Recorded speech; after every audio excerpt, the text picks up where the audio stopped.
teman-teman, jumpa lagi dengan saya. Pada video sebelumnya kami sering menyebutkan nilai intrinsik saham.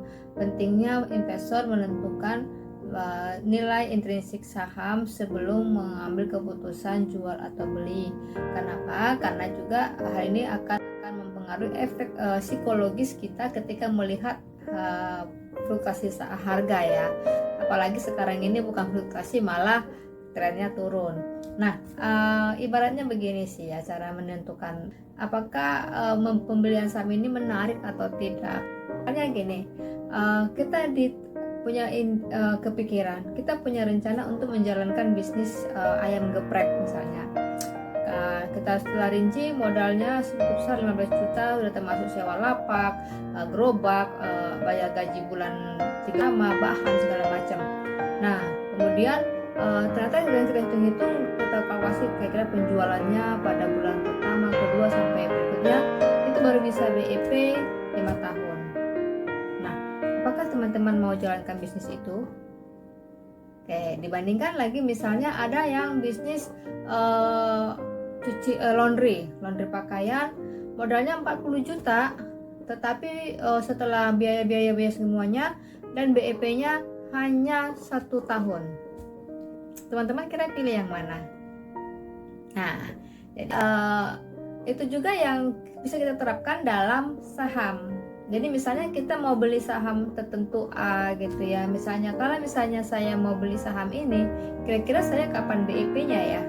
Kalau dalam saham ini ada 2 hal yang bisa memberikan keuntungan kepada investor yaitu dividen dan juga kenaikan harga saham itu sendiri.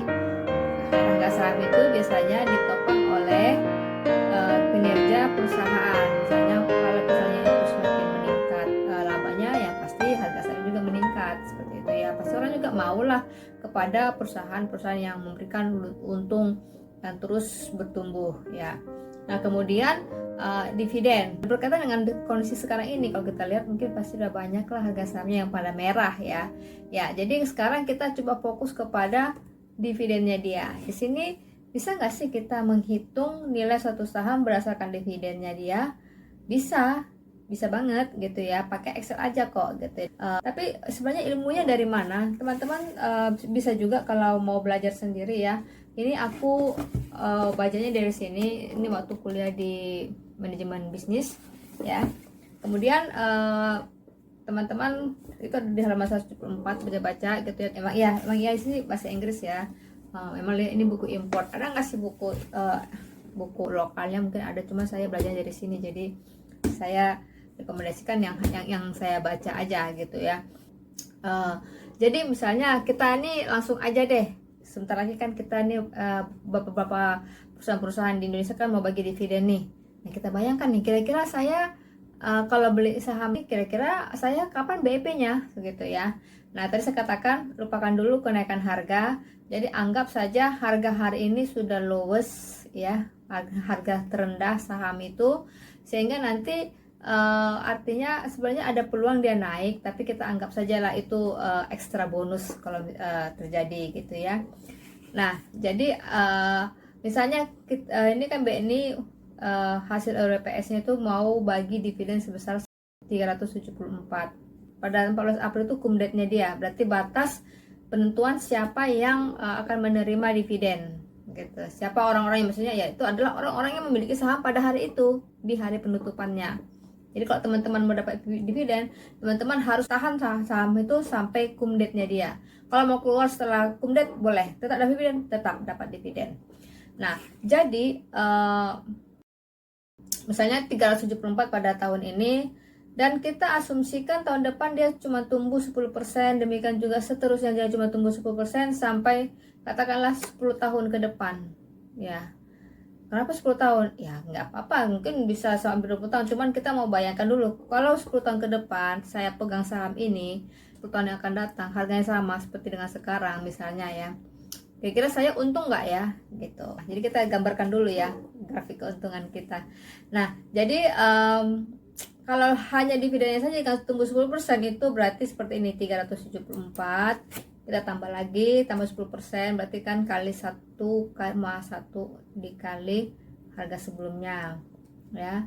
demikian seterusnya ya, dapat 453, 448 sampai pada tahun ke-10 itu 729. Pertanyaan berikutnya, kan uang tahun depan nggak sama dengan nilainya hari ini. Betul sekali ya, itu namanya ya faktor diskon gitu ya. Jadi sekarang kita masukkan faktor diskon. Nah, faktor diskon itu bervariasi sih ya, bisa itu tergantung diri kita sendiri mau berapa. Nah, misalnya ini saya bikin 8%, kok 8%? Itu justifikasi ya. Jadi kalau kita tabung uang di deposito itu kan 3%. Harus lebih tinggi dong.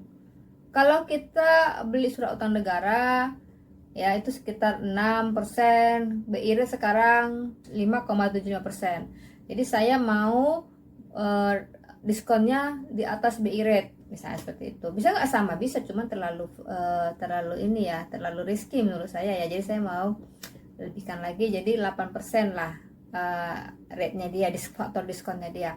Nah, kalau misalnya faktor diskonnya 8%, maka kita bisa hitung nih pakai rumus yang ini. Jadi N itu untuk berapa tahun ditunggunya, kemudian PMT itu berapa uang yang ditambahkan diantaranya gitu ya, ada nggak gitu. Kita sekarang ini mau menghitung nilainya ya. Kemudian kalau rate itu berarti yang tadi itu rate-nya dia. Kemudian EV itu adalah future value. Nah, EV itu adalah future value. Future value-nya itu sebesar 381. Berarti nilai yang akan kita terima nanti itu 381. Ya berapa gitu ya. Nah, ini kan kita mau tanya berapa sih nilainya nanti sekarang kalau tahun depan enggak gitu. Kalau ini sebenarnya gini. Berapa nilai uang itu hari ini? Kalau tahun depan, setahun dari sekarang kita menerima uang sebesar 381 rupiah. Nah, itu pakai rumus yang ini ya. Nanti teman-teman bisa. Nah, kalau di Excel tinggal nanti kalau setelah dapat tinggal di copy aja, gampang ya. Nah, ini menunjukkan kalau di tabel saya ini menunjukkan tahunnya dia. Ini kalau tahun 2025 berarti dihitung 0 tahun ya, belum ada sampai setahun berarti dihitung 0 tahun. Nah, kalau ini tahun 2006 berarti setahun dari sekarang. Ini 2 ini berarti 2 tahun dari sekarang, ini 3 tahun dari sekarang. Nah, jadi kalau misalnya tadi asumsinya kita dividen BNI itu 374, setiap tahun tumbuh 10%, maka nilainya sekarang itu menjadi 374, 381, 388. Kok lebih kecil? Iya kan, kita foto diskon. Jadi memang nilai yang akan datang, nilai uang hari ini dari uang yang akan datang itu memang harus lebih kecil, nggak sama kan, dia ada penyusutan ya kan.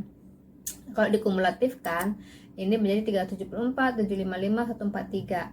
Nah, jadi tadi kan kita modalnya 4030. Berarti tahun berapa kita BEP? Kita tunggu 9 tahun. Kalau misalnya di tahun ke 9 tahun, adalah yang penting aku udah balik modal lah, uang yang kemarin aku mau jual saham misalnya. Kalau misalnya jual saham, oke, kalau tahun ke-9 harga sahamnya kira-kira berapa?